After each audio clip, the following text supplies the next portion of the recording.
आज अखबारात के अंदर आए हैं कि अफगानिस्तान से मोटर गोला आया है और बाजोड़ में एक ही घर पे गिरा है, जिसमें एक ही घर और एक ही खानदान के 7 अफराद शहीद हो गए। ये बहुत बड़े अफसोस की बात है मिस्टर चेयरमैन।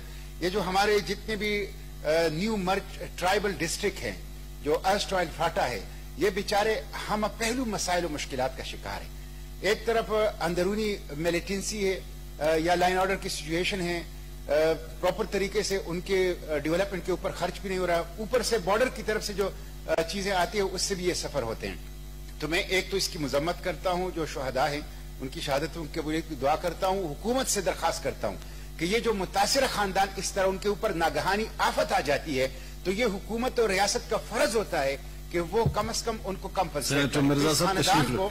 इस खानदान को जिसके एक ही खानदान, एक ही घर, एक ही 4 दीवारी में 7 जनाजे उठे हैं, ये बहुत बड़ा हादसा है, बहुत बड़ी दर्द है। तो कम से कम हुकूमत इसको कंपनसेट करें, इसके साथ माली ताउन भी करें और हिफाजती इकदाम भी उठाएं, ताकि अपने लोगों को हम इस तरह के जो हादसा से उससे बचा सकें। और ये गोल्डन गोल हाइडल प्रोजेक्ट का मैं दरखास्त करूंगा कि इसको आप कमेटी को भेजें। इतने बड़े प्रोजेक्ट जो 136 138 मेगावाट का है, वो 6 मेगावाट क्यों बिजली पैदा कर रहे हैं?